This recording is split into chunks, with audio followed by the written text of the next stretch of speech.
తనకంటూ కైలాసం ఉన్న ఆ శివుడు విభూది ధరించి శ్మశానంలో ఎందుకుంటాడో తెలుసా తల్లి?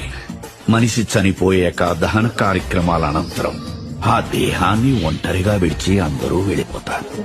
అది చూసి చింతిస్తున్న ఆత్మకి నీ చివరు కట్టె కాలే వరకు నేను నీకు తోడుగా ఉంటాను అనే ధైర్యం ఇచ్చి దగ్గరుండి సాగనంపుతాడమ్మా ఈ శ్మశానవాసుడు. మరణంలో తోడుండే ఆ మహాశివుడు తన ప్రియ భక్తుడు ప్రాణాలు తీసుకెళ్లడానికి యమధర్మరాజు వచ్చినప్పుడు మార్కండేయుడు మృత్యుంజయ మంత్రం జపిస్తూ అక్కడున్న శివలింగాన్ని కౌగిలించుకున్నప్పుడు అదే శివలింగం నుండి ఉగ్ర రూపంలో వచ్చి మృత్యుదేవతకే మృత్యు చూపించి మార్కండేయుడు ప్రాణాల్ని కాపాడినాడు.